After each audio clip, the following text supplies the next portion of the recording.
If you're listening to this episode, you are listening to episode number 129 of Becoming You Again. And you guessed it, I'm your host, Karen Nelson. I'm so glad you're here. Welcome to Becoming You Again, the podcast to help you with your mental and emotional well-being during and after divorce. This is where you learn to overcome the grief and trauma of your divorce. We're going to do that by reconnecting with yourself, creating lasting emotional resilience, and living a truly independent life so that your life can be even better than when you were married. I'm your host, Karen Nelson. Welcome back to the podcast, my lovely ladies. How is everyone doing? Kids are back in school by now. Both my kids are away at college. We have my boyfriend's kids half the time. And life seems very quiet lately.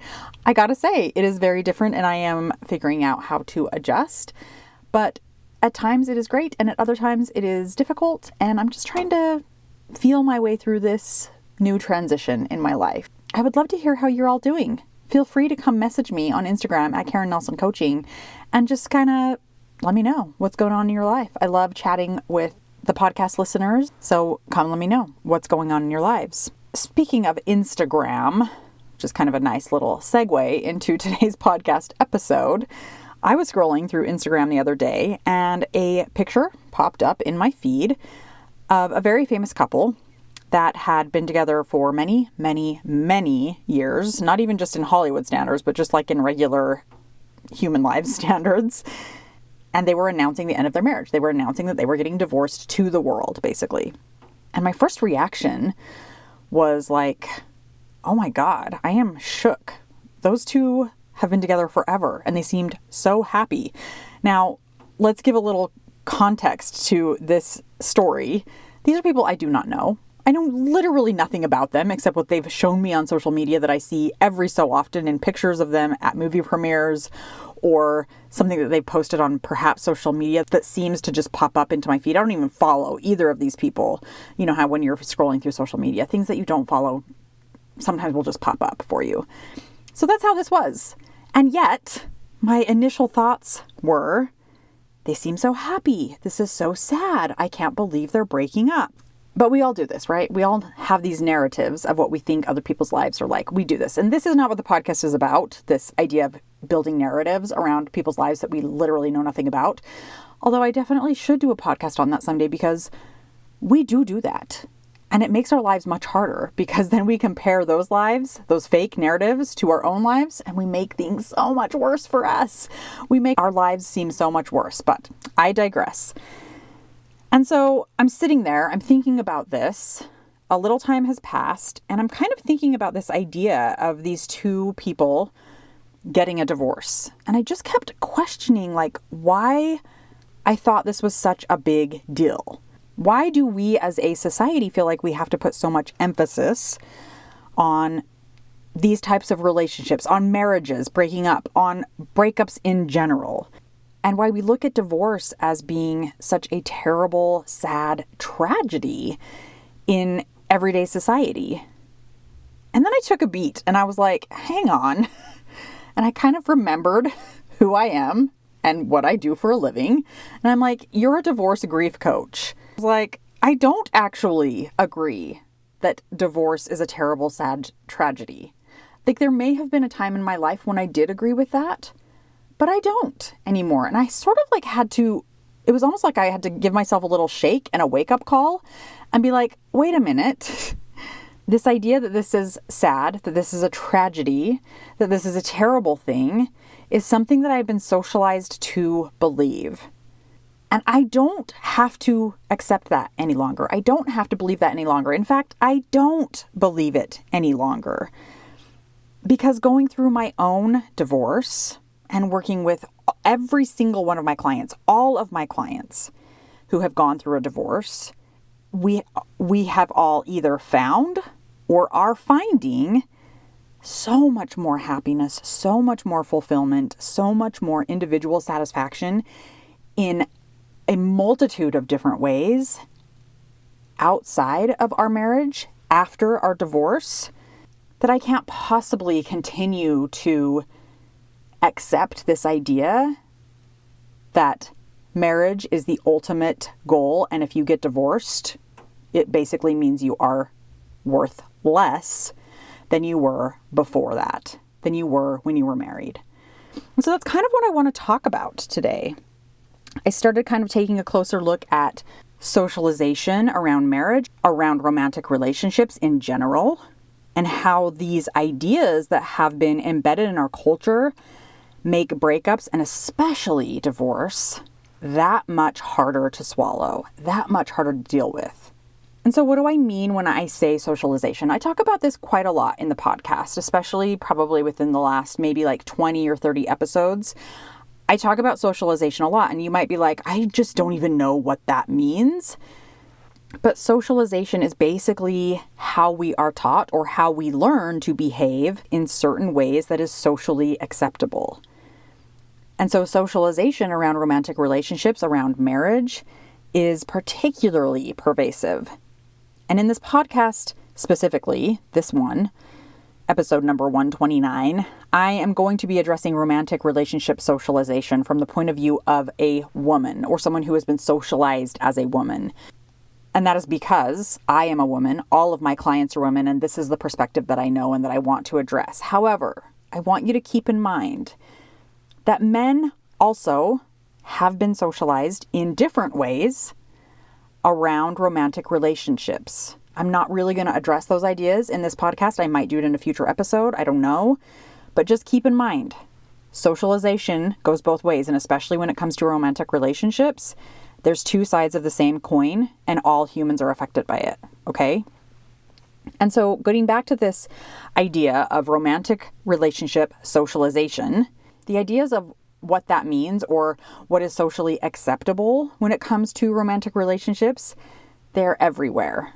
Literally everywhere. This is how we get socialized.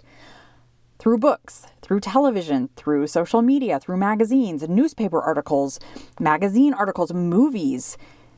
We get it through how people talk to us, stories that people tell us, in what we're taught at church, in what we're taught at school, in what your friends tell you, in what your parents tell you, or other relatives tell you.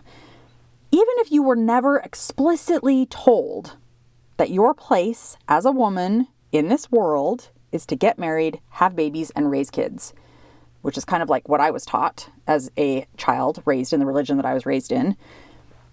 It doesn't matter if you weren't explicitly taught that. You are still swimming in a sea of romantic relationship socialization, and there is no getting away from it until you intentionally choose to think about it, to see it for what it is, and think about it in a different way. What specifically is this romantic relationship socialization that we're bombarded with? It's this idea that women who are chosen by a man to get married and to be the wife in the relationship have now been given their ultimate value. And then if you add kids to that equation, to that relationship, well, even better. Even more worth and value has been added to you as a woman. Good job. You've achieved something now. Because until you meet that goal of marriage, that achievement of marriage, perhaps you're just not quite good enough. But once you're chosen, all right, great, you've stepped into the realm of worthiness. Now remember, you might not believe me, you might think these are my ideas. I want to remind you, I don't agree with these ideas. These are cultural constructs that permeate our society, and they have for generations, for thousands even of years. And one day I'll probably do an episode on the history of patriarchy and where it comes from. But that's another total episode that I'm really not even going to touch on. But I really want you to think about this in a historical sense even. I mean, if you even think about it, like 100 to 150 years ago, women who never married, they maybe had more rights. But even like that is kind of questionable because women weren't really allowed to have land in their names and women weren't really allowed to own their own property. So it either had to be, if they weren't married, it had to be like in their father's name or their brother's name. If they were married, of course, it was in their husband's name, right? Even if they were the ones that came from the money, which is so crazy. But okay, we're not even going to talk about that. Just thinking about like historically, 100 to 150 years ago, maybe these women had more rights if they were single. However, they were definitely looked at as outcasts in society. They were titled spinsters, which has a very negative connotation when you think about it. And these women who were quote unquote spinsters because they were old, sometimes like 30 meant old, right? And not married, they were looked at as unwanted and undesirable romantically. So perhaps you're starting to see this picture here of where socialization is coming from and what it is doing to women even today when it comes to romantic relationships. That makes it 10 times harder to deal with our situation when we go through a divorce. We have to grapple with this idea that now that we are not in a marriage relationship, now that we are not in a romantic relationship any longer, now that we do not have that title of Mrs., and we have now been downgraded to the MS period abbreviation, Ms., that by societal terms, we are no longer as worthy as we were before. We are damaged and there's something wrong with us.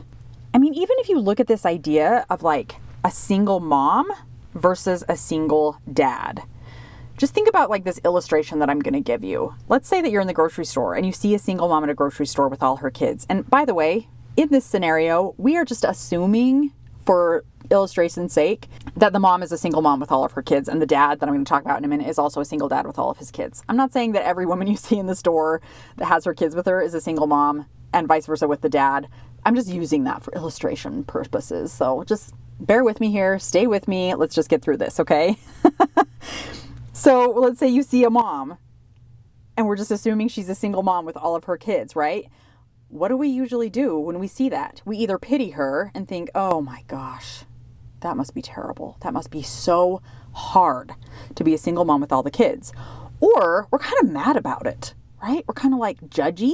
We're kind of like, ugh, why couldn't she just freaking hire a babysitter? Why does she have to bring all of her kids with her?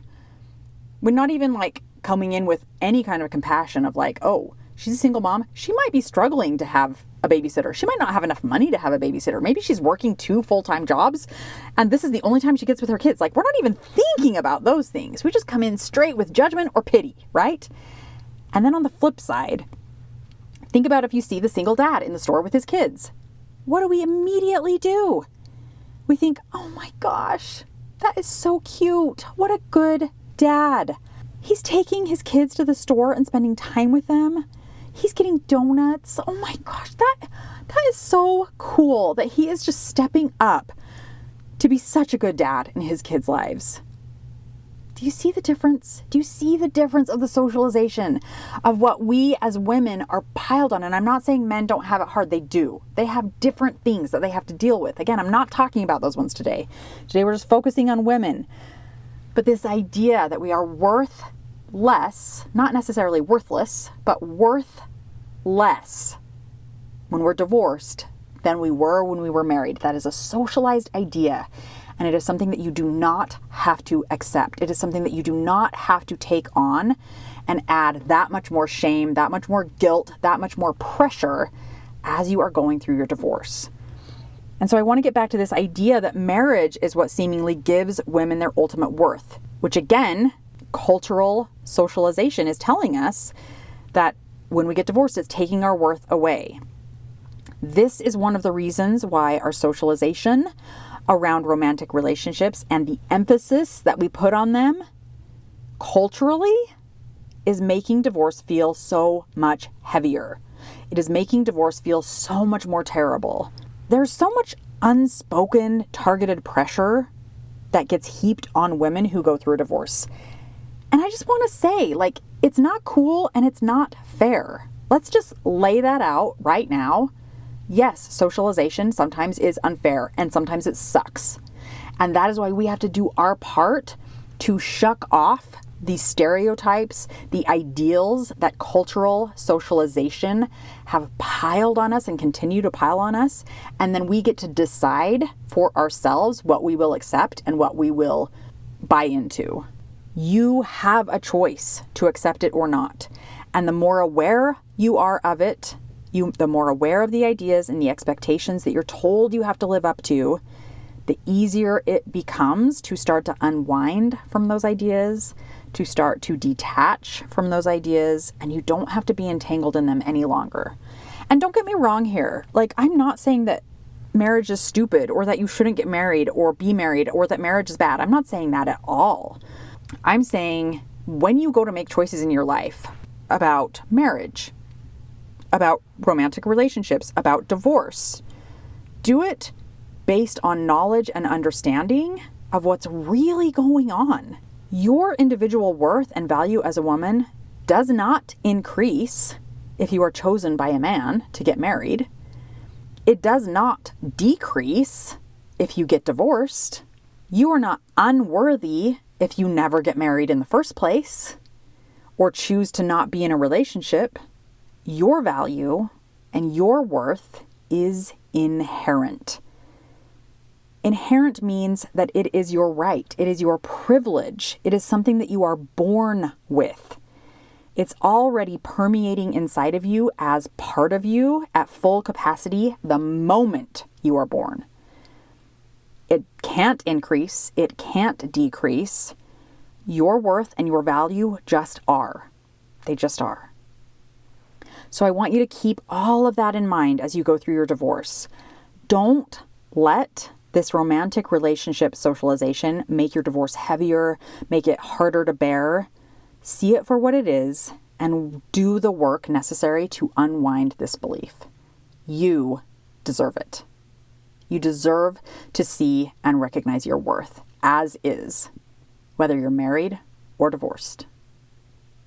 All right, my friends, that is what I have for you today. I love you so much. Thank you for being here. I will talk to you soon.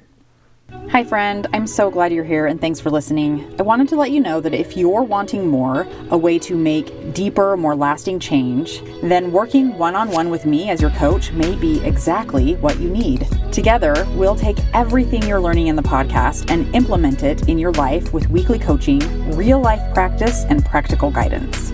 To learn more about how to work with me one-on-one, go to KarenNelsonCoaching.com. That's www.KarenNelsonCoaching.com.